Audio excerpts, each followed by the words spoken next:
You're listening to DraftKings Network.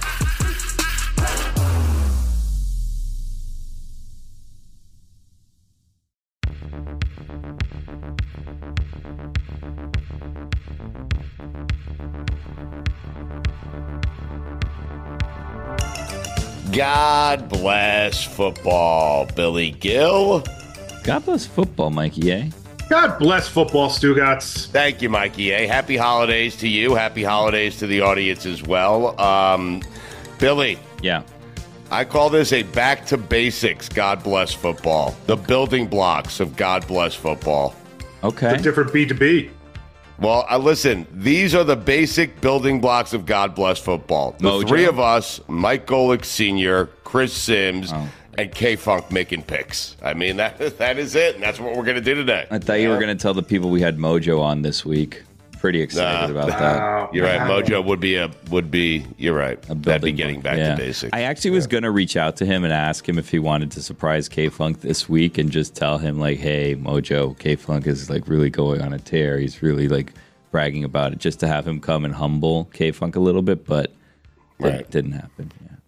I think K-Funk might need that. I think K-Funk might need Mojo to come in and just knock him down a peg, because right now he's flying. So he told us at one point he was picking 80% this year, total nonsense. which is total bull. Yeah. No, that's not happening. I think we might need Mojo to just come in for a quick minute. No, I think K-Funk is enjoying not having Mojo and Chris Gronkowski and anyone else around, right? No, and I'm enjoying seeing a confident K-Funk. I got to be honest with you. That's really the problem, is that he's really too respected, I would say. I don't even want to say respected, but not disrespected by the people that are picking with him this season. So, yeah. They think he's cool. Yeah. Well, no, they're just not mean to him.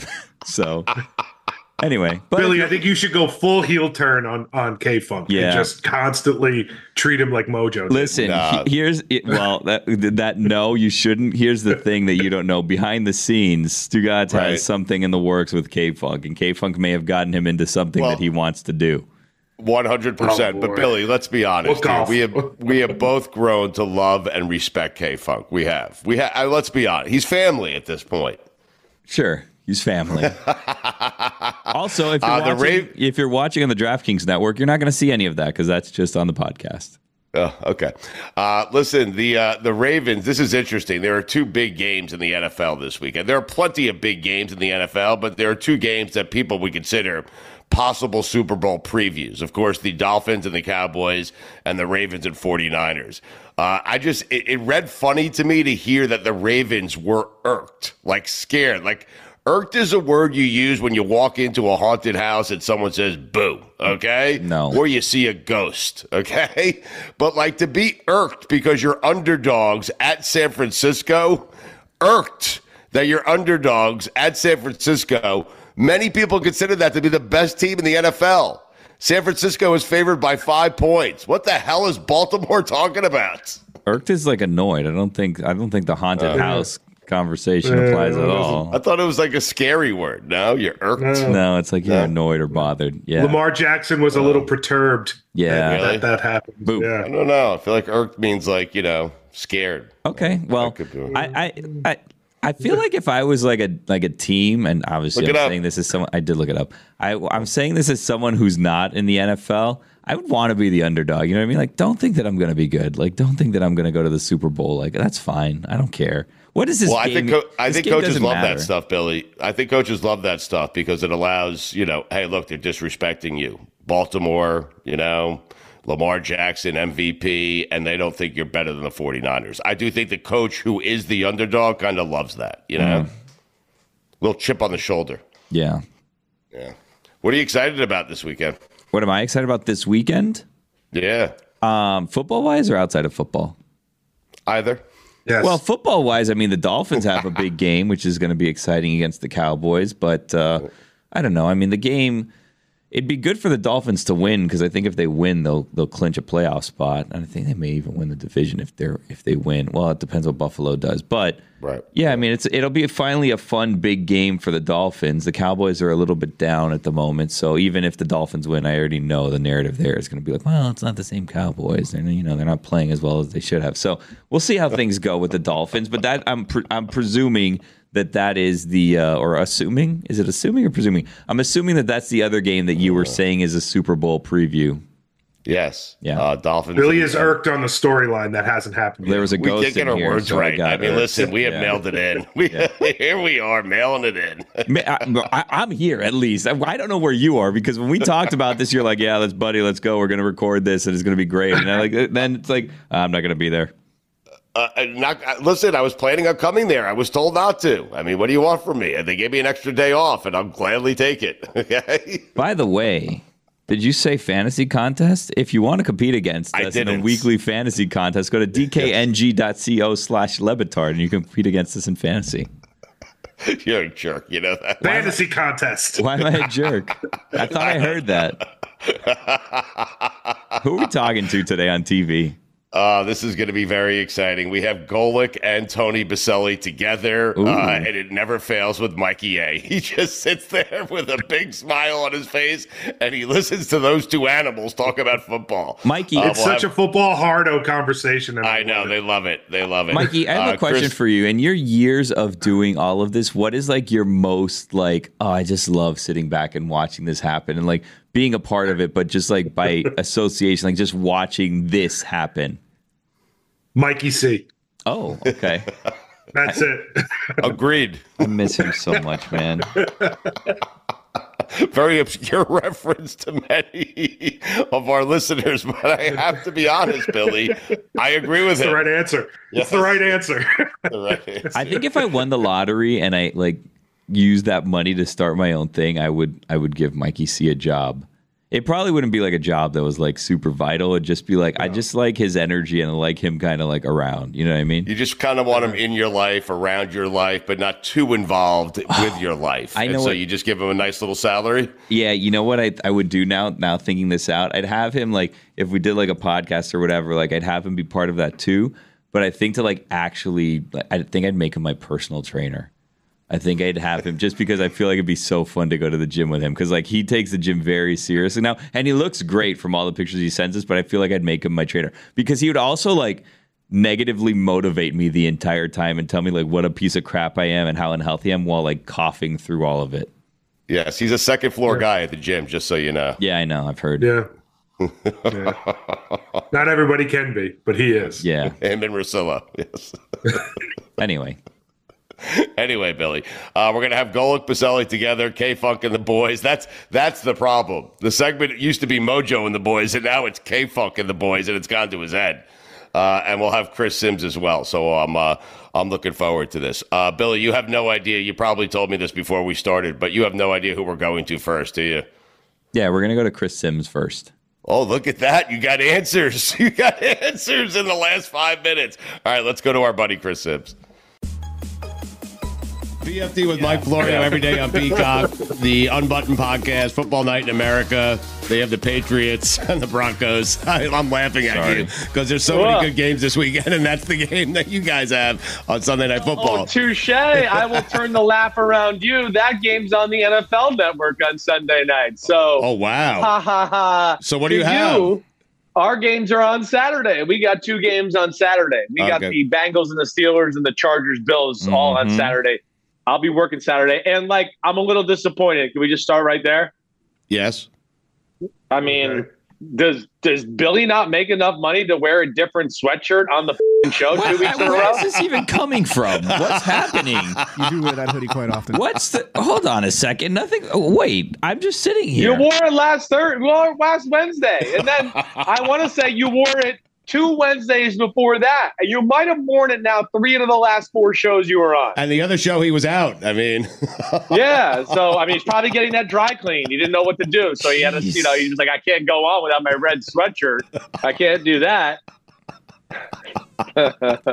Sims, I started our Monday show by saying, we'll get to you in a second, Fuentes, I promise you. I started the Monday show by saying, in the 3 years we've been doing the show, the thing that makes me happiest is your relationship with Billy and Billy's text to you over the weekend that he was right about something and you were wrong. I didn't say that. That's not what the text was. It kind of was. I did ask.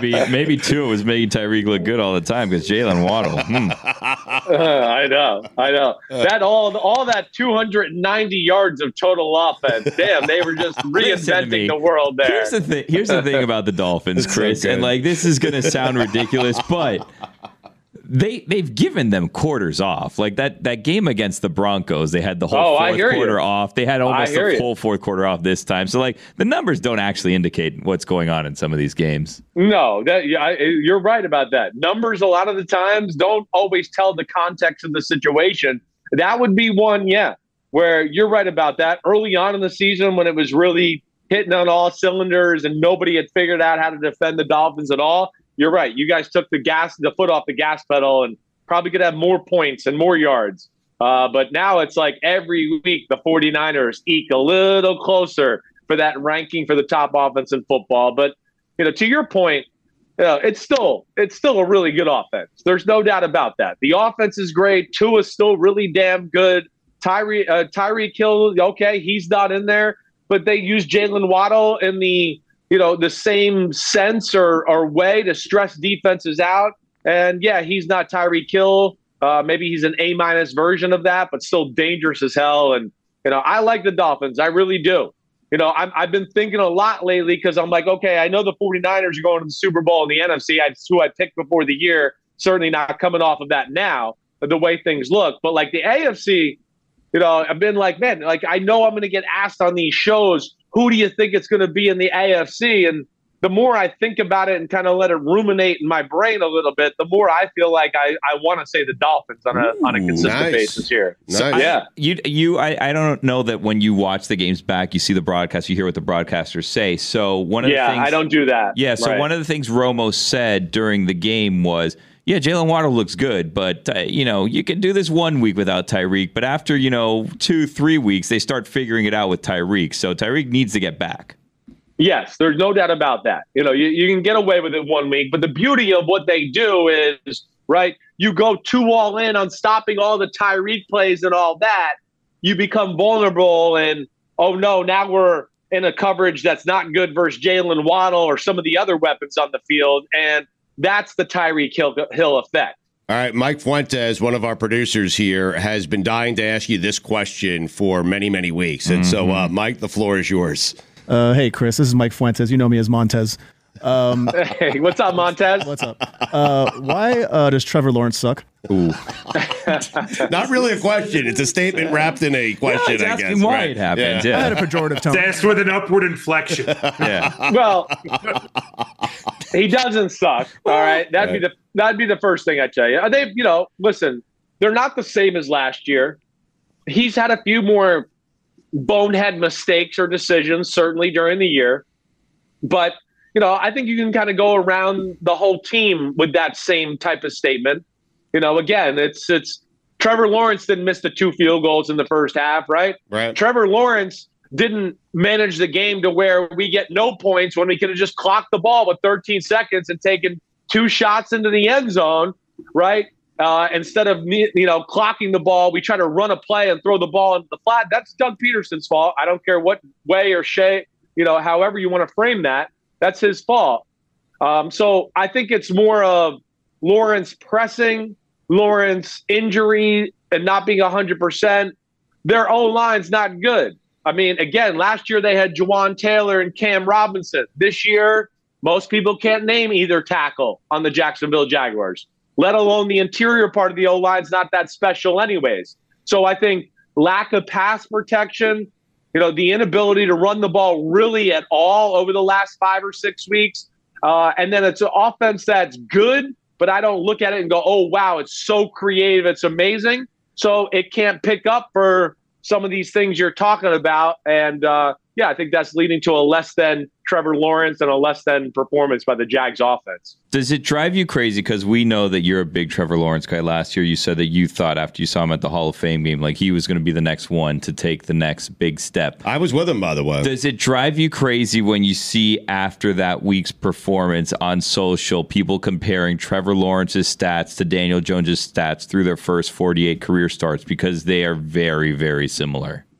Yeah, I just think it's a little overblown. And listen, Trevor Lawrence didn't get off to a great start in his career. He was a part of easily his rookie year, the most dysfunctional team in football. It's not even close. In fact, he would go that might have been the most dysfunctional season in football in the last 10 years by anybody.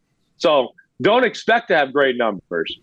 Years of Peterson, he had last year where, the first half of the year wasn't good. The last 10 games, 8 games were phenomenal. This year, it's been a little bit of a roller coaster ride. But I think a little bit of is everything that what we said, let alone I don't think Calvin Ridley has kind of come through quite the same way. The defense isn't as good as last year. So I think there's a lot of team stuff that I would look at. But the one thing I would say is they're on a 3-game losing streak, right? I mean, he threw 7 incompletions and 260 yards against the Cincinnati Bengals. Could have been better, sure. Is he the reason they lost that game? I mean, absolutely not. Their defense can stop a Jake Browning. They're allowed to. The Cleveland Browns made some mistakes, definitely. Made a lot of big plays, too. I think one of the interceptions, maybe 2, weren't even his fault. But there's no wiggle room for them right now. He's got to kind of play perfect, I think, is what we're seeing a little here. And the team around him is just not supporting him the same way. So Montez, he doesn't suck. It's just a lot of things going on there with the team, and he still has elite ability in a lot of ways. Montez left. I mean, he asked the question and then bailed on you. He had to go produce another show. Damn. Right. Yeah. What? See, that's the problem with the whole world right now. At least Make I'm here. Huge statement and then walk out because I'm right and I don't even want to hear an answer. That's right. Take it up with Montez. He made a good point, Chris. He didn't make a point.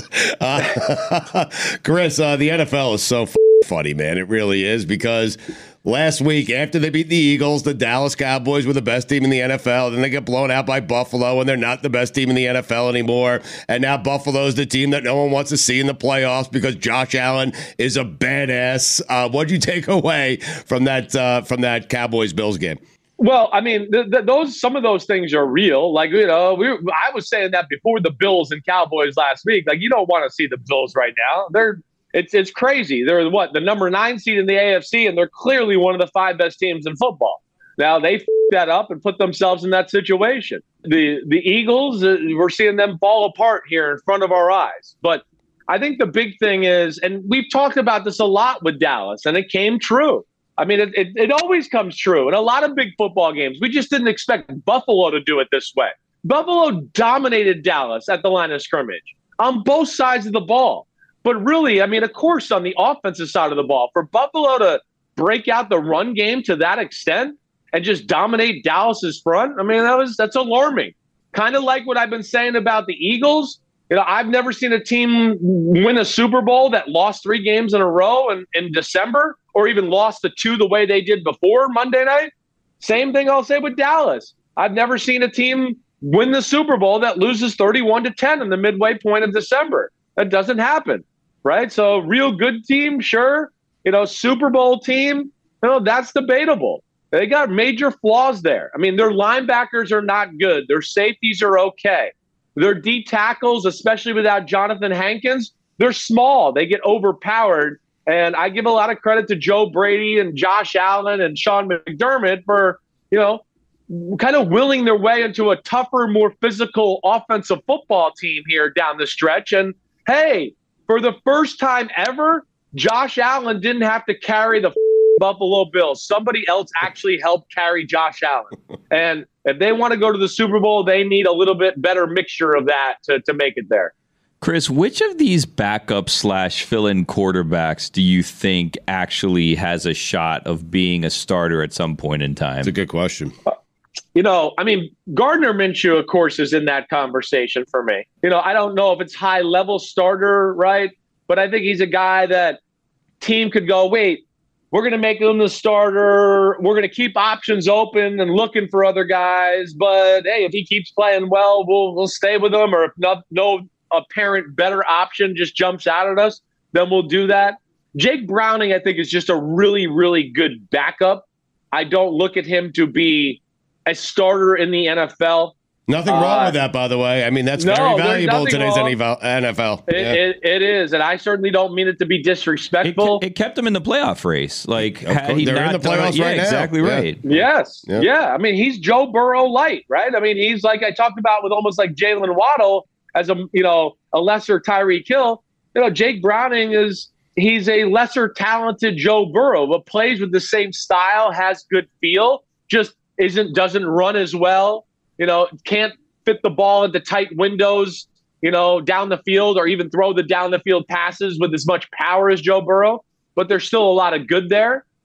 So I guess what I'm saying is I favor Gardner Minshew. Is there anybody else I'm missing that's apparent to you here? Or your boy Tommy DeVito. You don't get into him. Well, yeah, no, I'm not going with that. He's never Tommy's been sold really, on that. I never was. No. Well, he's like, I respect him, and I think he can work his way into being a backup. But yeah, starting quarterback. I mean, again, you saw there's too many games where you go, they can't even rely on the drop back pass game. It's not even right.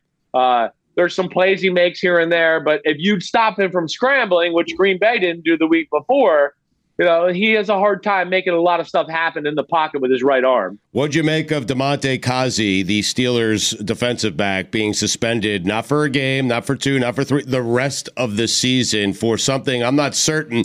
I know they're trying to clean up the sport, but the sport is violent, Chris, and occasionally that's going to happen. And I know the NFL wants to send a message, but I feel like that message is too stiff. The rest of the season seems like a lot of games. Yeah, I hear you there. Now, I think when the term rest of the season makes it seem like it's more aggressive, right? Yes. When you really look, it's a 4-game suspension. Kareem Jackson, I think you look at what he did and what he got, right? I believe that was a 4-game suspension as well. And it is a egregiously repeat offender in Damontae Kazee. Yes. So I think that's the big problem. And they're one saying you're showing disregard for player safety altogether. And I think they're looking at that play going, you were this close to probably paralyzing the receiver, right? He's totally extended, diving out, right? And I'm all for the old school stuff. You know me, I'm all about it. I think it's gone too far in a lot of ways. Right. But I think the players on defense have gotten good enough now to know, wait, that's a no-win recipe for me or the guy that's about to catch the football. I know we're the Steelers and we're supposed to be tough and physical, but I thought that crossed the line. Now, I will say, and I'm all in agreement with Tom Brady. Again, some of this has got to go on the quarterbacks and stuff. I'm so sick of seeing quarterbacks getting receivers blown up or throwing into quadruple coverage, and we go, first down because it was pass interference. And it's like, no, he threw the ball into a crowd of people. The defense is allowed to touch the ball too. There's a lot of bad offenses being rewarded. And that drives me crazy right now too. You don't protect the quarterback. He gets hit a little too hard. They go, first down, you hit too hard. That's not fair. I know you didn't block anybody and you sucked on that play, but here's 15 yards. Oh, hey, you didn't block anybody? And you made a bad decision throwing the ball down the field into triple coverage, and they give you 30 yards. And you're like, what? I mean, so that's the shit that's drives me crazy a little on Sundays watching games. I love the idea. I'm with you on Brady. I thought Brady was great on it, and I do love the idea of the referees throwing a flag, and it's 15 yards on the quarterback for having the audacity to throw that pass. I've been saying, I've brought up the same thing. Or the quarterback has to pay Damontae Kazee's fine. Right. Something like that. Yes. Right? Right. There used to be a time when we were growing up, the early 2000s, where throwing the receiver a hospital ball was not cool. You didn't do that. That's what Brady's trying to say. Here's a ball. Now get your head knocked off. Oh, you're hurt? Screw you. Bring in a new receiver. And we got 15 yards. That was a good play by me. I mean, that's what we almost create at times there at the quarterback situation. And yeah, there's got to be something like that, like illegal attempted manslaughter by Gardner Minshew. 15-yard penalty. Bring it back. I mean, it's a little crazy. And you pay Kazee's fine. I love that. Say a hospital ball. Yes. Yes, the hospital ball. Yeah. Wait, right. Chris, can you explain that as someone who played quarterback at Texas and in the NFL? Did you ever have a throw where you just wanted to grab it right back because you knew you left your receiver out there to dry? Oh, when I did it, certainly more than once, but there's one that always sticks in my brain. And like I said, in my day, right, it was really you don't do that. If that window's that tight, you don't get your receiver killed. You move on to the next guy because you knew the defenders were going to knock the guy's head off. I threw a pass to Michael Pittman, Michael Pittman Jr.'s dad. Oh, gosh. He was running the old, like, what you call the Texas route, like where you fake you're running the flat and then you come back over the middle. And when I said hut, Ray Lewis started dropping back. So I was like, he's gone. He's out of there. Mike Pittman's going to be wide open. And as I turned to throw it to Mike Pittman, and I was like this, I was like, oh, no. It's like slow motion, right? It's like slow motion. And, I mean, he got so quickly destroyed by Ray Lewis. It's like I didn't even see it happen. He was upright, and he was laying on the ground. There was like no in between. And I really thought I killed him, but thank God Mike Pittman Sr. is very tough, just like Junior is. What'd you say to Pittman? Billy's looking up the play, by the way. I was like, literally, like, I was like, I think I came off the side. I was like, dude, I'm so sorry. Yeah. You know, like. He forgave you? How many times you do that on purpose, and then you're like, oh, I'm so sorry that you got destroyed. Never, Maybe treat me a little bit better. Only if you were a wide receiver, Billy. That's it. If you were the receiver and you were wearing that red sweatshirt again that the Miami Marlins are not red, I mean, then I'd throw you to get killed by Ray Lewis. I'm imagining Chris doing this now to like his own kids at the Thanksgiving party. Like, we're a little disobedient. Hey guys, this year. that Texas route is there. That Texas route is open. He wants his brother's son to get bubbled. Yeah. My nephew mouthed off to me. I'm gonna make sure his head gets knocked off here by his father. Oh, so good. BFT with Mike Florio every day on Peacock, the Unbuttoned Podcast, Football Night in America. Apologies. 2 Saturday games, Bengals, Steelers, Bills, and Chargers. Going to mess with Sims this Saturday. Quickly, before we get you out of here, one quarterback we have not spoken nearly enough about this year. He's had a good year, Chris, is Baker Mayfield. Like, what is happening there? What are they doing differently with Baker that Cleveland maybe wasn't doing?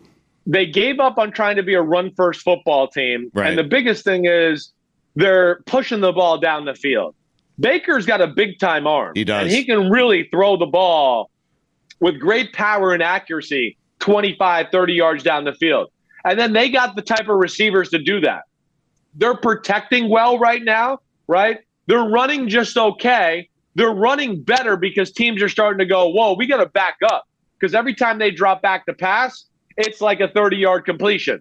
So within that, that's helping the run game a little bit. But they got a good formula of aggressive down the field, and they're an awesome screen team underneath. And Baker is approaching it just right between aggressive and reckless, right? He's being aggressive, but not reckless. And if he doesn't feel like it's open down the field, he's checking it down to Rasheed White, who's making plays, or whoever else. And they got it going on that way. Tampa could be dangerous. Yeah. Tampa's problem's their defense.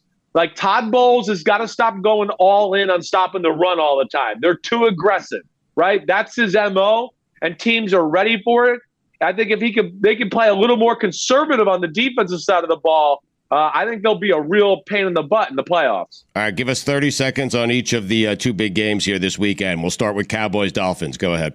Wow, there's so many fascinating things about this. Like, I felt like the Cowboys were reluctant to be overly aggressive last week because of, like, Josh Allen, and they were afraid he might escape the pocket, and then they couldn't cover man-to-man as long. But at the same time, when they played kind of conservative, they got gashed in the run game in other ways. Like, how aggressive are they going to play it this week against the Dolphins and this firepower, right? That's where I'm really interested to see. The Cowboys are at the best when people at the line of scrimmage bump and run man-to-man in your face. But as we know, that's dangerous against the Miami Dolphins. So, and then that Dolphins defense with Vic Fangio, it gets better every week. They're so good. Watch out. Yeah. Yep, they're good. All right, and then the big one Monday night, everyone's looking forward to this, 49ers and Ravens. Wow, what a game, Chris. Yes. I mean, clash of the Titans. Yes. I mean, physicality, just in your face type of stuff. The 49ers are the hottest team in the sport. We know that, right? But as brilliant as Shanahan is, the Ravens will pose some schematical issues or make Shanahan think a little bit. They're so well coached and creative on that side of the ball. Plus, they got the defensive front to not have to overplay the run game too much, to give them some flexibility on the play action and the pass game that way, to where, that could even out the playing field a little bit as well. And the other thing is, I mean, I love the Ravens' plays and their offense. And I, of course, think the 49ers defense is one of the best in football. They don't let anybody run the ball on them, the 49ers. And what I want to say to the Ravens is stop justifying everything. Run the ball. They're so worried about justifying Lamar's contract and OBJ and Zay Flowers in the first round and Todd Monken. They are still at their best when they run the ball like you saw in the third and fourth quarter the other night. That's going to open up everything. Be like the 49ers. You know who's leading the league in the least amount of pass attempts in football? The 49ers? Brock Purdy. And he's second in yards behind Tua. So you can be explosive in a high-flying offense while also being a running football team. And they get too pass-happy. But I'm excited to watch that game more than any. That's going to be an awesome Christmas night game there to settle into. What is your Sunday going to look like? I feel like this is your first Sunday you've had off in a long time, right? Oh, it's going to be Sunday. Yeah. It's going to be a Sunday for Sims. Ooh, baby, Christmas Eve. It's a double whammy of smoky, drinky. Oh, it's going to be. It's not Christmas without trees. You know it. So we're going to have some fun. I'm going to be watching football on the couch, and I'm going to be definitely up and having fun. It's going to be fun. I'm definitely going to be texting a lot of things to my wife on the phone because I'm going to be scared I won't remember them the next day. All right. So that's will be my Sunday. Wait, what? Perfect. Like No. He does this all the time. He texts her when he's high. You weren't here, drinking, Billy. smoke. You were on vacation. And he texts her just as a reminder to himself of things and thoughts that he has that he needs to get on with the following day. And his wife regurgitates them back to him. good. She has no idea what they mean. He treats his wife like a Post-it note. Yeah. Got it. Exactly. Wait, so next week, let's start there. I want to start with what text you sent to your wife. Okay. Okay. All right. All right. Sounds good. All right, BFD, Mike Florio, every day on Peacock, Unbuttoned Podcast, Football Night in America. 2 games on Saturday, smoky, drinky, Sunday and Monday for Sims. We love you, buddy. Love you guys. Be good. Have a happy holiday. All right, everybody out there, be good. Always fun. Hope you enjoyed the weekend. I know I will. And yeah, check us out on NBC and Peacock on Saturday. It is time for this week's edition of Stu Ya Gotz, presented by DraftKings Sportsbook, an official sports betting partner of the NFL. Download the DraftKings Sportsbook app today. Use code STU for a special offer when you sign up. That's code STU only at DraftKings Sportsbook. Bowl season continues. We're picking them all. Duke plus 7.5. They're taking on Troy. Buy it up to 8. Troy wins the game. Duke covers Troy by 4 over the Blue Devils. The Camilla Bowl, Arkansas State -3, taking on Northern Illinois. Buy it down to 2.5. Take Arkansas State. They win. They cover Arkansas State by 10 points over Northern Illinois. Lockheed Martin Armed Forces Bowl. James Madison -1.5. They're taking on Air Force. James Madison, sneaky good. They win. They cover James Madison by 7 points over the Air Force Academy. The famous Idaho Potato Bowl. Utah State -2.5 taking on Georgia State. Utah State -2.5. They win. They cover. They beat Georgia State by 10 points. 68 Ventures Bowl. Eastern Michigan +17 taking on South Alabama.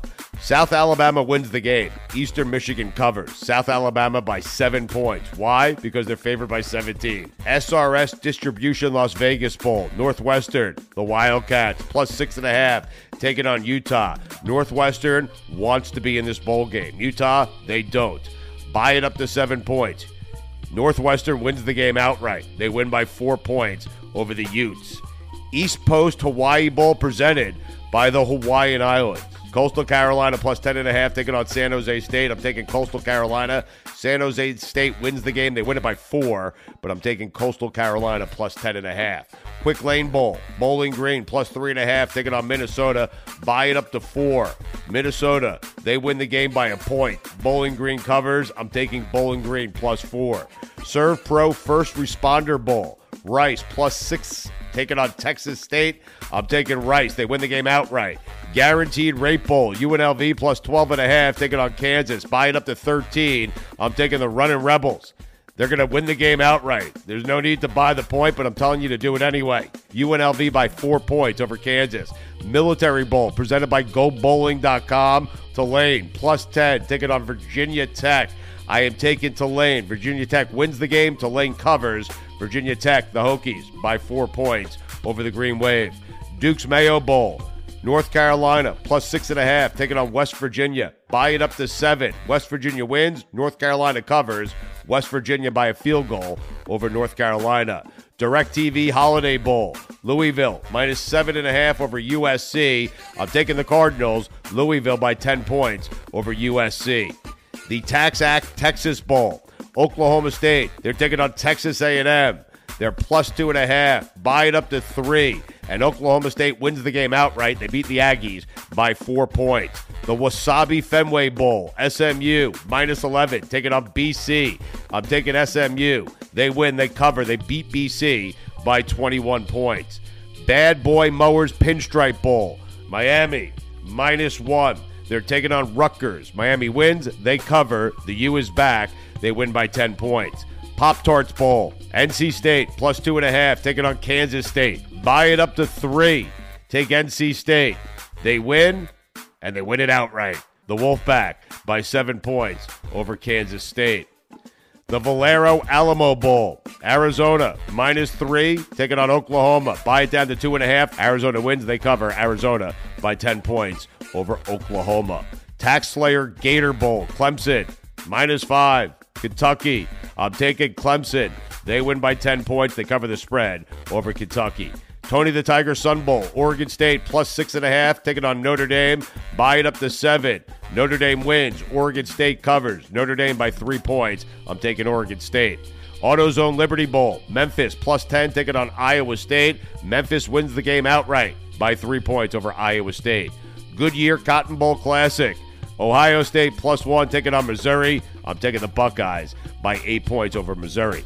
The NFL, Week 16, 4-4 a week ago, 56-52-1 on the season. I got a lot of games. Why? I'm going to sit on my ass and bet the entire weekend. Bengals minus 2 at Pitt. Bengals win. They cover. The Bengals by 10 points. Lions minus 3 at the Vikings. Buy it down to 2.5. I'm taking the Lions. They win. They cover. The Lions by 10 points over the Vikings. Packers minus 5 at Carolina. I'm taking Green Bay. Packers by 8 points over the Carolina Panthers. Browns minus 2.5 at Texans. Browns, they win. They cover. Browns by 7 points. The Colts plus 1 at the Falcons. I'm taking the Colts here. Minshew Mania. It continues. Taking the Colts to win and cover here. The Colts by 10 points over the Falcons. Bucks minus 1 taking on the Jags. Big game. Baker Mayfield. I'm taking the Bucks here. They win. They cover. They win by 7 points over the Jaguars. Dolphins minus 1.5 taking on the Cowboys. Dolphins win by 7 points over the Cowboys. Broncos minus 6.5 taking on the Patriots. I'm taking the Broncos. They have something to play for. They're minus 6.5. Buy it down to 6. Broncos win by 10. They cover the spread. Eagles minus 12 at home. This is a game where the Eagles remind everyone, hey, we're still really good. They win. They blow the Giants out. They cover the spread. They win by 24 points at home. And finally, the game of the year, Ravens plus 5 at San Francisco. I am taking the Ravens here. They win the game outright by 4 over the 49ers. Those are the picks, everyone. Happy holidays. Mike Golic's going to join us in just a second here on God Bless Football. We came bearing gifts. Ooh. Me, Mikey A, and Billy figured, what do you get the man who has everything? And you have everything. And so we realized, as we approach the holiday season here, that you don't really like talking football with us. So we come bearing gifts today. A big gift. It's a Hall of Famer. It's someone you enjoy talking football with.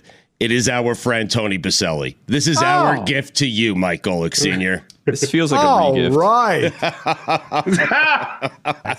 He's setting it up like it's some It's like great when I buy my mom a massage from Groupon for her birthday. It's like Golic, I know every year. Billy's right, but Golic, is it fair that you endure us, but you really don't like talking football with us because we don't know what the hell we're talking about, right? No, but you guys are entertaining in the fact that you come up with ideas that are outlandish, like changing baseball rules and things like that. I get a kick out of that. Your BCS give us rankings. liberty or give us death. Yeah, but when I can actually talk X's and O's in football with one of the best to ever do it, right? Obviously, I would choose that over you three friggin' clowns. So yes. Well, Merry Christmas to you, Mike. Okay, because hi, Tony. What's up, Mike? How you doing, man? I'm good. How are you? He seems to like the gift. Well. I mean, doing well. You know what? Well, it's always nice to be with the greats. So when I called the Detroit and Denver game, And the three people I saw there from Detroit, Lomas Brown, now he does radio, so I see him all the time. Lomas Brown, Chris Spielman, and Herman Moore. And I was talking with someone about, I got to run into these guys. They're like, oh, that must have been cool. I said, yeah, all us great players like to hang out together. And they're like, oh, that's cool. I'm like, no, I said, that's a joke. I'm kidding. I said, one of these things doesn't belong. That's me. I don't belong with those guys. Oh, I don't know about that. You played for a long time. Length mattered. Yes, it does, Tony. Well said. Yes. Length does matter, yes. He's regretting saying that immediately. You can see the look on his face. As soon as that came out of my mouth, I'm like, I hope my wife doesn't hear that. I don't know if Tony regretted that more when length matters came out of his mouth, or if Jalen Hurts regretted it more when he said the team lacks commitment. And how quickly he wanted to backpedal on that one. Walk that back. Walk it back. Mike, we did discuss the fact that if the Eagles lose some games, the Chiefs lose some games, that stuff like this would happen where teammates would start questioning other guys on the team. And in this case, it's Jalen Hurts coming out after the Eagles have lost 3 straight, saying the team's not entirely focused. Now, you and Tony Boselli, good guys, team guys. I don't envision you guys ever saying something like that publicly about your team or any of your teammates. So, Mike, I will start with you, then we'll go to Tony. How'd you feel about Jalen Hurts' comments? Well, I like I said, I'm sure as soon as he said it, he was trying to think of unsaying it. And at that point, what I would have done is I said, listen, guys, I'm sick and I have a whole lot of medicine in me right now, and I don't know what I'm saying. Goodbye. And then walk off. Because you don't want to have to answer that. You don't want your teammates to have to answer that because, that's what reporters will do. They'll go to the rest of the team and they'll say, this is what your quarterback said. What does he mean? So I don't know what he meant by it. I've never heard any type of follow-up on it. But it's something you never want to say publicly because then you end up starting to write checks other people have to cash. And that's something no other player. You don't want to be talking about something other than the game coming up or, what you're dealing with. And the best way that I would respond, Tony, would always be don't point the finger, pull the thumb. Just don't do that because it just sets you up in a way where everybody else has to answer questions for you. Yeah, you never want to you don't want to add to the noise and the distractions that are already out there. And I think, good rule of thumb, I try to always do it is talk in general about the game, what's going on, what went well, what didn't, what's coming up. And then if you're ever going to be critical, just talk about your own game, like what you need to do. Because you can always, then you're not asking anyone else to, respond to something you said. And you just focus on, what you can do. And I think the hard part about Jalen's comment, it's so ambiguous. You don't know, what is he discussing? Is it commitment to guys showing up, working, studying the playbook? Or, that could mean, hey, we need to be committed to getting back to the fundamentals of doing the little things right. Those are wildly different. Like the latter comment's like, hey, it's just saying we need to, get back to the basics and do a better job. The first ones, you're calling individual guys out. Now everyone in the media and everyone in the locker room wants to know who's he talking about. Right. Right. It was Jason, it was Jason Kelce, guys, just so we know. Oh, yeah, I'm sure it was. And the thing about it is, let's look at this year and also remember other teams are getting paid. I mean, who won the Super Bowl last year? Kansas City. How are they faring right now? Right? I mean, they're 9-5. They don't look like the Super Bowl champs have looked. Look at the Buffalo Bills, a team we put right at the top of the AFC. They're fighting to get even into the playoffs. The only one I think you can really say, oh, yeah, that team's got it going on is San Francisco. They went through the injury bug early in the season with Deebo Samuel and Trent Williams, lost 3 in a row. And that's what as Tony knows, a lot of it is about is when do you get hurt? When do you get, because every year someone gets hurt. When do you get hurt? When do you get healthy? And I'll always say one of the great sayings, and I saw this when my brother Bob's 77 Notre Dame team won the national championship. I think it was the second game of the season. They lost to Ole Miss. And then they ended up in the bowl game to play Texas, who was number 1 in the country with Earl Campbell as their running back. And Notre Dame beat the crap out of them, won the national championship. And on the board in the locker room, it said, it's not where you start, it's where you finish. And that's what it is in the NFL too. Hit your groove at the right time at the end of the year. and things will be okay because the top teams we know about other than San Francisco are all kind of laying eggs here and there. Mike, I think it's even more appropriate for the NFL. I mean, in college football, you can get eliminated because of the system. Right. In the NFL, it doesn't matter. I mean, the fact that the 49ers lost 3 in a row and they were beat up, mid-season, who cares?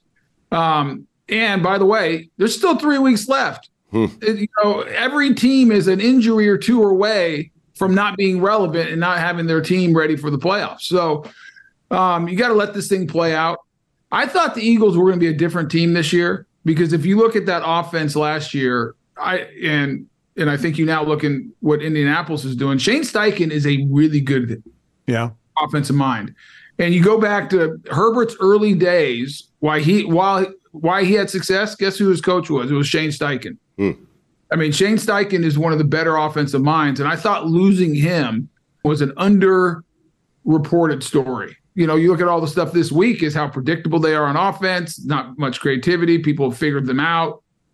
Whether that's true or not, or whether it's just guys aren't playing well and Jalen's hurt or whatever, it's not the same offense. And that defense was great last year because they played with a lead every week, a 2-possession lead where they could pin their ears back. And Mike, as a defensive lineman, when you stop worrying about stopping the run because guys have to pass, advantage defense, and now you have that offensive line on their heels, and they can't do what they want to do. Guys, let me present this scenario to you because I don't want to harp on this too long, but Jason Kelce did respond to Jalen Hurts' comments today, so clearly Kelce feels like maybe they're aimed at him. He's had some penalties the last couple of weeks that have cost the Eagles in big spots. Jalen Hurts, as the captain, as the leader of that team, as a guy who outplayed Patrick Mahomes in a Super Bowl that the Eagles lost last year, what if what he is saying is actually accurate? What if the guys aren't as invested as he would like them to be or as they were last year?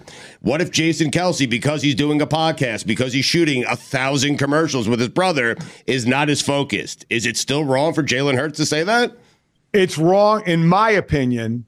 And first off, I'm not there, but boy, to think that but he Jason is, Mike. Kelce. Yeah. No, I know. I'm getting to the point. Okay. First off, to think that would be Jason Kelce would blow my mind. Okay. Second, does Jalen Hurts have the right to say that? Yes, in the locker room. I would never say that publicly, but I hope he has asked that in the locker room. I hope he has gone up to whatever player he feels isn't committed enough. I hope as a leader, he has talked to that person in the locker room. I don't need to hear it. I don't need to hear him say it publicly. And you know what? He doesn't owe the media. He doesn't owe the fans to say that. He doesn't need to tell the world, I don't think some players are committed. He needs to have that discussion in the locker room, behind closed doors with those players. That's how I would handle it. And some would say that's the old school way. But you know what? There's a whole lot of old school that still works in the new school. Yeah, don't air your dirty laundry in public. That's not what you do. There's certain things that need to stay in the locker room, be handled in the locker room. And if it's a guy not doing his job, a group of guys not preparing properly, you have that discussion. First of all, you do it one-on-one with that individual. And then if this stuff isn't getting taken care of, then you can call out, the whole locker room can get involved. But the last thing you do is go to the media. There's no upside for the Eagles. There's no upside for Jalen Hurts. And as far as Jason Kelce, I have no idea who he's talking about. I haven't watched the last couple of games on tape, but I watched quite a few earlier in the year. Mm-hmm. Kelce, I don't care how he's preparing, is still one of the best centers in football. Right. So I haven't seen any drop off on film because of his commercials or being one of the sexiest men alive, which I was very proud of him for. I was very happy. Right. Jason Kelce, to me, and I'm not in the locker room, so maybe something's changed the last couple of weeks. He's a pro's pro. He's one of the best centers in the NFL. I'd be shocked if it's him. Me too. Say what you will about Jason Kelce. They say if you're not cheating, you're not trying. And the other story that came out is that Jason Kelce's regularly cheating and moving the ball up a couple inches at a time. So every center does. I don't think we can question his effort. He's clearly trying. I want to ask you guys both because this is interesting. I'm glad I have both of you today. We talked to Austin Eckler earlier this week. His coach was fired. I asked him did you guys quit on your coach? And he like scoffed at me. And he said the notion that we would quit on a coach, that means you're quitting on yourself. That means you're quitting on your teammates. That means you're quitting on your friends. And so do you believe in that concept where a coach, where the message has gotten so old, where a team would actually quit on their coach? Tony, go ahead, Mike. I'm sorry. I didn't mean to jump. That's fine. But to say quit on your coach, you know, what are you saying? You're not listening to anything he says anymore? You're not following the game plan? I mean, to me, that's ridiculous, and that's on the player. Every player goes out, you know, by the time you're in the NFL, I shouldn't need a coach to motivate me. If I can't motivate myself to go out and play against a Tony Boselli, there's something wrong with me. And just from the self-preservation mode, you know, there are 53 players and then however many on the practice squad. Some are locked in and have a job. The majority in the middle, which was me, foot soldiers, you're kind of playing year to year. Sometimes you feel you're better off than other times. And others are playing on the back end of the roster. Man, they're playing and praying to God they have a job around the practice squad. So that by the end of the year, when you're not playing for the playoffs, it is self-preservation time. So to think that they're not trying as hard on the field because of the coach, to me, is idiotic. You're still trying hard on the field because now you're trying to get a new contract, keep your job, whatever the reason is. So I don't understand the quit on the coach. We're not going to play hard for you because we don't think you should be here is doing nothing but hurting yourself on the field. Yeah, I've always had a problem when, whether it's fans or media, and now whatever, say it looks like the team has quit. Because here's the deal, and Mike's right, that tape lives forever. Now, what I do think happens, and I think this looks like quitting at times, or not being prepared, or not playing the best. I do think whether it's a coach's message getting stale, a team being out of it, underperforming, I don't think the preparation during the week is as sharp. And I don't think you have clean practices. And maybe you, instead of spending a couple hours watching film, you watch 30 minutes of it. Like, I don't think your preparation is as good. And that impacts the quality of your effort. And that coupled with, and this was talked about, I did the Thursday night game where it was over early. Football's an emotional game. And when the emotions are sucked out of you, because you're looking at the scoreboard and it's like, oh my gosh, I don't think you are trying less. I just think emotionally it is hard down in and down out to get yourself going. And especially if you haven't prepped the way you know you should. And that can be due to a lot of different factors in human nature and everything else. And I think sometimes that gets translated by the media or fans. It's like, oh, that guy quit. I don't think anybody quits, because here's the other thing. You go half-ass out on that field, you are setting yourself up to get hurt, physically hurt. So during the week, guys, you have your schedule, and say on Thursdays or whatever, Mondays, Thursdays, or Wednesdays, you went in every year at 7:30 to lift. Now maybe, you know what, you get in at 8 o'clock, you don't lift as hard. After practice, maybe, or now I don't know, they have it on the iPads and stuff. Maybe you don't watch, just what he said, you don't watch as much film as you normally did. Sometimes a group of players will go in together and watch. Sometimes someone now will splinter off. Hey, I'm going to get home. So he is exactly right. It's the preparation during the week. It's not the trying on the field. Unless, and this one, guys, I'm not going to lie, this one pissed me off bad. George Pickens from Pittsburgh. When this guy out on a play, out on the edge, blocking, stops blocking a guy while his running back is coming his way, and the guy comes off of him that he quit blocking on and makes a tackle. And he brings up, I didn't want the Tank Dell situation. I didn't want someone running into the back of my legs and hurting me. So he friggin' quit on his other 10 guys because he was concerned about what might happen to him on the field. I can't tell you how much that angered me, because to a man, anybody that's finished playing this game has said, what do you miss most? I miss the locker room. I miss the team. I miss the camaraderie. I miss the fellas being together. And this guy quit on that play on his team. I don't want to sit here and throw back in my day thing, but you guys know the personalities on my team in Philadelphia when Buddy Ryan was the coach. I can't even fathom if we were in the film room and that play ran in there and that guy stopped and everybody asked him why, and he said, I didn't want to get hurt. What might have happened to him in that film room? That was a joke to me.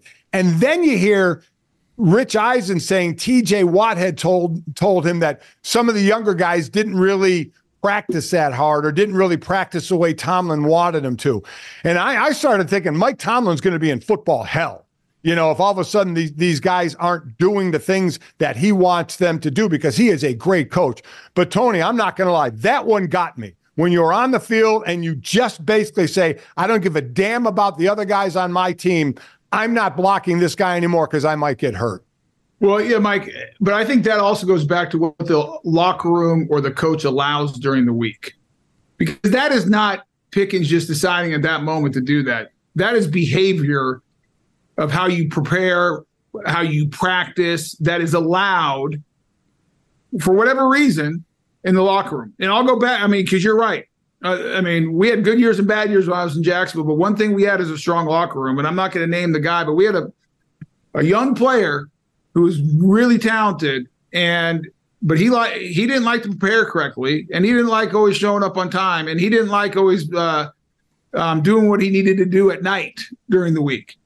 And so we just had enough of it, and we took care of it in the locker room, and we made sure he understood through a set of actions that happened that behavior was not tolerated. And that wasn't going to be okay. And that's not who we were. And so I think the George Pickens stuff, you get what you allow.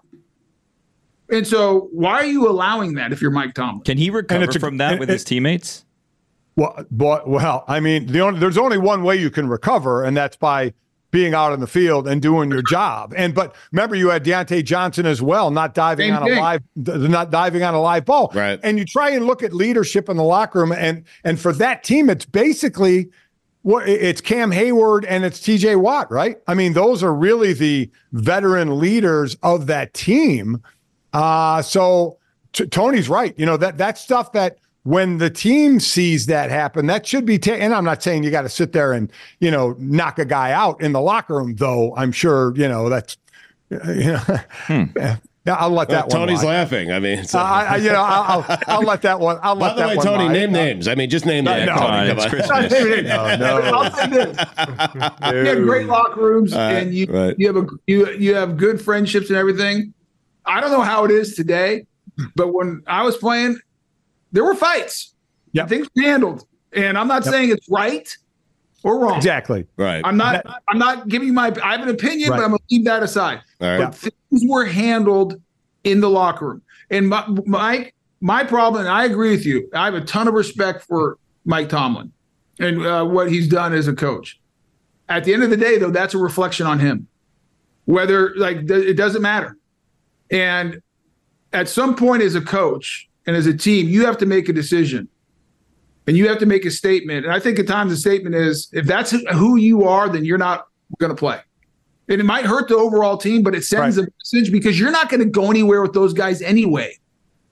And so you might as well bite the bullet and say, not on my team. You play like that. You practice like that. That's the effort you give. You can just be inactive. I don't care. Guys, I know Tony has to run here. Tony, we appreciate it. The Hall of Famer, always nice enough to spend a few minutes. Mike, stay here for just a second here. Yep. But, Tony, I just wanted to let you know on the way out, if you want to give Batard a little holiday gift, okay? He's doing that thing again where, his crusade to end football, where he enjoys watching it, but he cringes as he watches it. Do you want to let him have it, or what do you want to do here? He's a hypocrite. Right. He's one of the big hypocrites in the media. Let's talk about how bad football is and all this nonsense and blah, blah, blah, blah. But then he's made a whole career in living, by the way, a very comfortable living on the back of the game of football. And so maybe he should remember, maybe he should just go in, whatever bank he's at, get online and look at his account and how much money's in there in his investment account, and then reevaluate what he says about the game of football. Boom. Okay. There you go. Stuck the landing, Tony. Happy holidays to you. We didn't even talk about the Jaguars, who might not make the playoffs. Tony's nervous. Listen, we got a game. Number one, our quarterback's in the concussion protocol, whatever. Yeah. We got Tampa, who's playing well. Yeah. We have lost 3 straight, and all of a sudden we can't stop people. We can't get out of. It's a tough situation. We'll find out, though. Yeah. 8 and 3 to 8 and 6 happens real quick. Yeah, Belichick's that does. out Don't there. blink. Don't blink, baby. Yeah. Belichick's out there. Tony, happy holidays to you and your family. Thanks, Tony. The Hall of Fame bus needs to be more centered, Tony, okay? It needs to be more centered in your shot. Look at what someone gave me. Look at this thing. It's the company that those Beanie Babies. Don't get me started. It's my wife. Oh, that's so cool. Mike, look at that thing, man. That is very cool. That's what you get when you're a Hall of Famer. You get good stuff like that. Well, you know what it was? Where's yours, Mike? It was a guy. Ouch. I had a fundraiser at the house for our foundation, and this guy shows up with a gift. He goes, "I have a gift for you." I'm like, okay. So his company makes WWE the championship belts for wrestling. And he says, I had this made for you, big Jag fan. And so I said, I'll put it in my office. So it was pretty cool. It's very cool. It's what you get when you're one of the best ever. You know what I get when I walk into the Hall of Fame? They say, that'll be $14, please. You get that, your wife putting 2 beanie babies up in your office. So that's what you get. All right, Tony. There you go. Tony, I need to get you out of here, but have you worn that naked? Oh, God. The belt.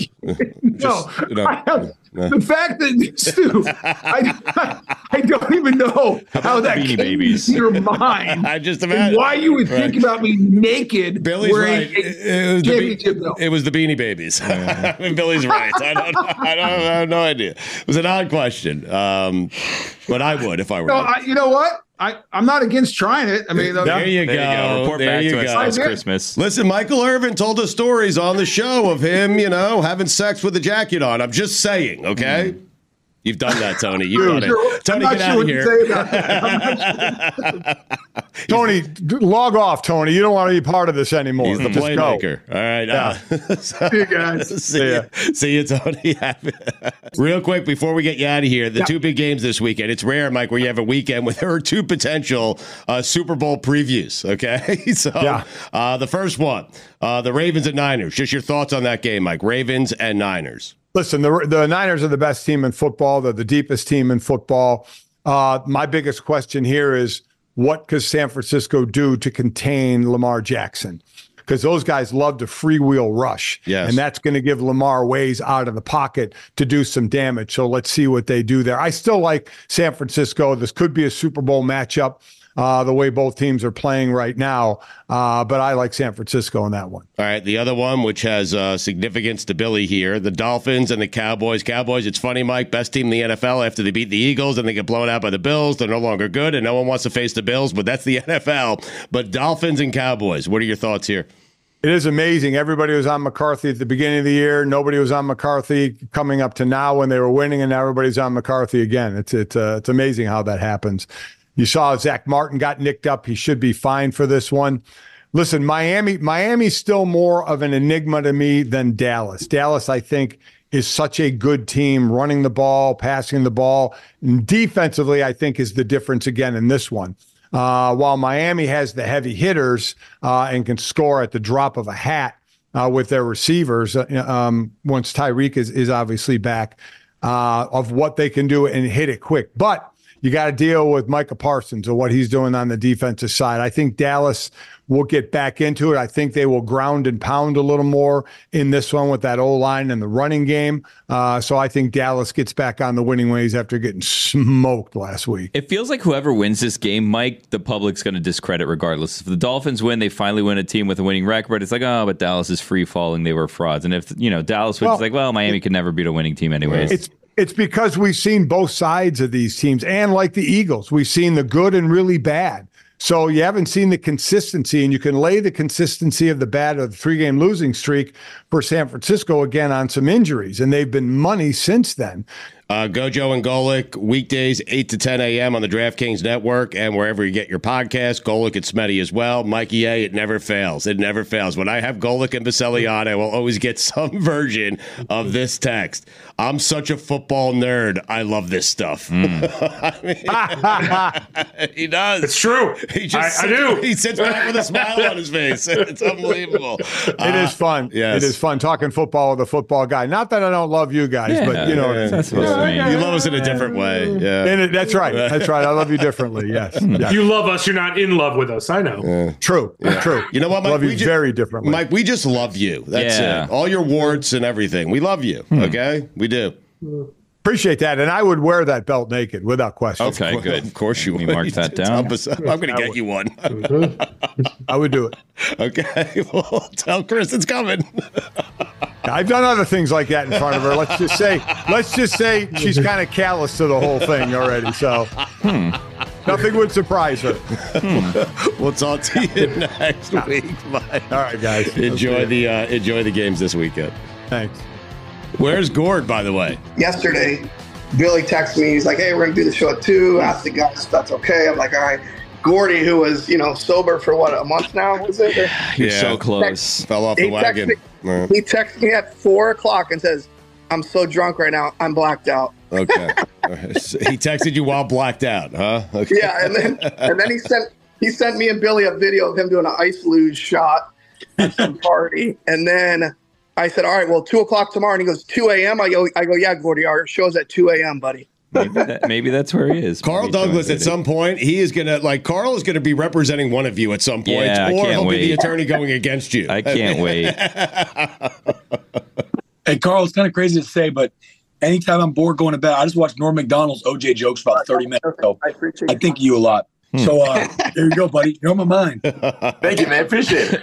The weirdest compliment. Carl, we need OJ on the. And Carl said thank you. Yeah. Carl, we need OJ on this. Okay, we need him on 1 week. I haven't talked to OJ. I haven't talked to him. I mean, it kind of owes you, Carl. You got him off. I mean, Jesus. I know. No, he loves me. People tell me he loves me. Right. I haven't talked to him. Just between he's us. on Twitter. He's on Twitter. He's on Twitter nonstop. Yeah. Let's shoot him a couple tweets. Just between us friends, Carl. He did it, right? He loves you. I'm telling you. He loves. Wasn't he sure. loves you, Carl. He loves Christopher Darden. Listen, I thought he did before the trial. Right. No. Right. No. You're such a good lawyer. You convinced yourself. Oh, the glove didn't fit. Yes. Yeah. Okay. Okay. Look at Carl laughing. I love it. Bet your hips on that, Carl. Hey, I was dancing at a party this weekend. I'm good. I'm getting better. Were you really? I had my office party Thursday night. I was dancing. This is amazing. Juju is here. Hello, Juju. Whoa. What it do, my family? I'm so always honored to be here and be a part of this game, man. All the love in the world to y'all, man. Happy holidays. Same to you, Juju. How about your Eagles there, buddy? It hurts bad. I was sad. Gina, and it was the Seahawks, which makes it extra specially pointy. That knife they turned in my chest. We dropped the ball, and then Drew Lock. Then I had to post about it as if we were frauds. It's like, I'm reeling right now, K-Funk. Yeah. Juju comes on with this nice message of so nice to be with you, and K-Funk comes over the top with, how about your Eagles? I know. Juju is the nicest man on the planet. I mean, so weird. They're on a downward spiral. He's worried. I know he's worried. SherBear, I heard you were in Miami and Stu Gotz couldn't give you 5 minutes of his time yesterday. I mean, honestly, it's one of those things that, like, I was literally willing to go so far out of my way. Like, I was stalling things to try to pull it off. What the did I do? I mean, what are you talking about? I was sitting here for 7 hours. I mean, I was trying a whole extra day and everything. By the way, Mikey A, if he loses his next fantasy game, has to pose nude in a calendar. And so we're thinking, yes. Wait a second. No one said nude. Okay. No one said nude. Compromising it was various positions. stages of undress. Okay, so we're thinking next year, the loser, whoever has the worst record next year, we'll have to do the same. We'll suffer the same fate. You guys good with that, Carl? Why not this year? Yeah, calendar all year long. January. All right. I mean, I'll do it this year if you guys want. Listen, you I don't have to do anything. Games, right? Yeah, I was going to say, you have nothing to lose here. I vote this year. So, Stugotz, last week I asked Carl, does Carl drink? And today he very much is telling us he does. Look at all of the bottles around him. Yes. This is the second bar. The second bar? Damn. Wait, so Gord has 5 fridges. Carl has 5 bars? I got two. What's the most expensive bottle behind you right now, Carl? Which one? Oh, he's looking. A bottle of champagne. Okay. All right. How much? No idea. That's a gift for Juju, or what is Look, that's a great caveat, because I ain't never told nobody this. I haven't told y'all this since last year. If y'all think about it, you'll remember. The most expensive bottle I have in my house is an Emmitt Smith signed bottle of his tequila that he gave to Stu Gotz, but he forgot it at the Super Bowl. I want it. I was wondering what happened to that thing. That's so great. And I'm stuck with an Elijah Craig bottle signed by Max Homa. Juju, I want that. Merry Christmas to you. All right, let's get to the games. Carl, going to you first, okay? We have Lions at Vikings. Vikings plus 3.5. Man, all these games are big games with the exception of the second one. Lions at Vikings. Vikings plus 3.5. Carl, who you taking here? I think the Lions are going to turn it around, so I'm going with the Lions. I'll give up the points. All right. K-Funk, who you taking? Just give me. I'll take the Vikings here. Do they have a shot to make the playoffs still? Right? Yes, they do. Yep. All right. They're at home. Give me the Vikings, even though I do like the Lions, but give me the Vikings. All right. SherBear, who you taking here? I probably would have taken the Lions, but last Saturday I played about 4 hours of pickleball with Chris Humphreys, a little Minnesota native. Right. And guy's good, man. The guy's got some length. Mm-hmm. Guy was a good tennis player before he grew. And I'm going to go with the Vikings. I'm a Minnesota guy now. Okay. Because you play pickleball with Chris Humphreys. Juju, who you taking here? We have Vikings. We have the Lions. It's at Minnesota. Vikings are plus 3.5. 4 or 5 words. Amon-Ra St. Brown. I'm going with the Lions this week. They need to win. They need that spunk back in Detroit. And Detroit feeling it. The city is alive. The Vikings are in the way. All right. Is that 4 or 5 words? I think it's 2. I think, it might have been 2. It's all good. Neither. Let's go to the next game. Commanders at Jets. The Jets somehow are a 3-point favorite after being shut out by the Dolphins last week. Let's go to K-Funk first here. K-Funk, who you taking? Commanders at Jets. Jets minus 3.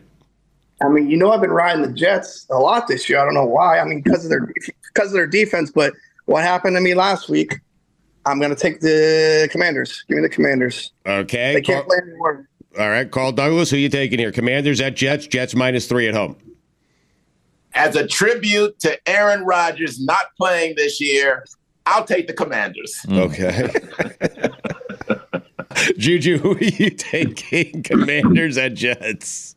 I'm going to take the Commanders. I think Jacoby Brissett looked good in the little time he had last week. So if they give him another shot, I can see them winning by 3 points. Were you shocked that Jacoby Brissett was still in the NFL, Juju? Yeah. Jacoby Brissett has been pretty decent at every stop he's had. No, I know, but we were all surprised. Carl was shaking his head. Yes, I had no idea he was still playing. I had no idea. Right. All right, who hasn't picked this game? SherBear? I was never a Jets fan, but ironically, I was out the other night with this girl that I met, and her best friend, his husband was Nick Bodwin, the fullback for the Jets. So kind of going that route. But I went to a Washington game, and you got great parking there. You can get really tight up close, and I'm gonna go with the Commanders. Great parking. You going with the parking? Wow. A lot of parking available. It's at the Jets, by the way, just so you know. Well, that's still. They're doing a viewing party. No parking. Yeah, exactly. Parking just got easier. All right. First it was banks. Now it's parking. Yeah. Carl, you'll be representing one of them at some point. Browns at Texans. Juju. Browns at Texans. Texans plus 2.5 at home. Browns with Joe Flacco. Texans again without C.J. Stroud. Juju, I'll start with you. Who you taking here? Yeah, man, that's a big problem without C.J. Stroud, and I feel like Joe Flacco got them boys flocking right now. So I'm going to take the Brownies. Okay. Were you surprised that Case Keenum was still in the NFL? Yes, I was. He was still doing the Minnesota clap. I was like, damn it. Let's go to SherBear here. Who you taking? Browns at Texans. Texans at home plus 2.5. I went to a Browns game once where my partner, Brand Tyler, was being recruited by Andre Davis's agent, and we watched one play from the field, and the whole rest of the game was inside the bar. It's a cold place, tough place to play. I'm going with the Browns. Okay. Carl, who are you taking here? Game's in Houston, though. They're in a dome in Houston. Yeah, exactly. He doesn't care. You know what? The parking's great, though. The parking's great in Houston. Hey, listen, I like the parking in Cleveland, so I'm going with the Browns. I love this so much. All right, K-Funk, who are you taking here? Browns and Texans. Texans plus 2.5. I'm on the Juju train here. I went to a strip club at Waka Flocka. Okay. So I'm gonna go Waka Flocka on this one and give me the Browns, baby. Okay. What? What's that connection? I like it. I love that. Waka Flocka. All right, Come on, how long have you been waiting to tell us that story? Get him on the pod, too. Cowboys at Dolphins. Big game. 2 big games coming up, guys, all right? Cowboys at Dolphins. Dolphins minus 1.5 points at home. Man, this is a big game. It's going to be a fun game. SherBear, going to you first. Tell us who has the better parking situation. Go ahead. Yeah, right. I mean, I'll tell you one thing. Kiki's in the River does not have good parking on Sunday nights. You're right. Yeah. It is bad. Wow, it was bad. It was a fun time, though. I wouldn't mind running it back this Sunday. So it's always good to run it back after a win. So let's go with the Dolphins. Okay, taking the Dolphins. Let's go to Carl. Carl, who are you taking here? Cowboys at Dolphins. Dolphins minus 1.5. The Cowboys have played so poorly on the road and against 500 teams. I got to go with the Dolphins and give up the points. Okay. K-Funk, who are you taking here? In my last 3 weeks on the show, I have 3 losses. 2 of those were me going against my own team. Right. Yeah. Dolphins. I got to stick with my Dolphins here. Okay. Juju, who are you taking here? Cowboys at Dolphins. Dolphins minus 1.5 points. I'm gonna mix some of the SherBear logic with the K-Funk logic. Beautiful. So when I was growing up, Dave Chappelle show used to have a cowboy on his show, and he used to do the robot.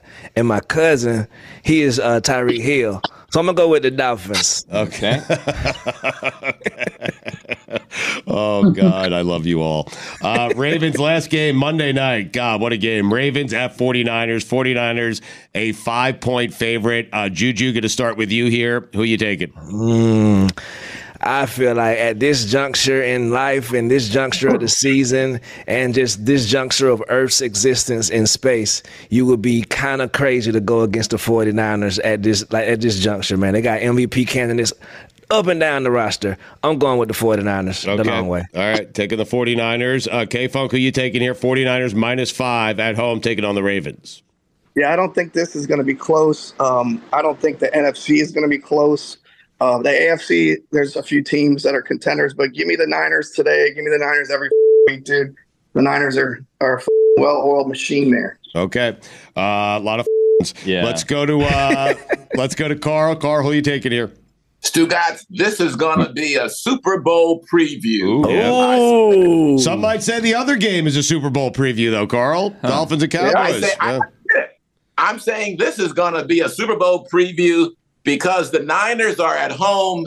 I give it to them. I give up the points. I think the Niners. Okay, taking the Niners. And SherBear, we have Ravens at Niners. Game of the weekend, Monday night. I mean, I just feel like ever since Levi Stadium got rid of anyone that wore khakis, the Harboroughs are just not happy. You know, they go in there with a vengeance, you know? Yeah. And if there's ever a city that travels well, all the airports near Baltimore, I just feel like they're going to travel well, the Ravens. I mean, a lot of opportunities to get out to San Francisco. So I'm going with the Ravens. Right. A lot of flights out of BMI. Is that what you're saying?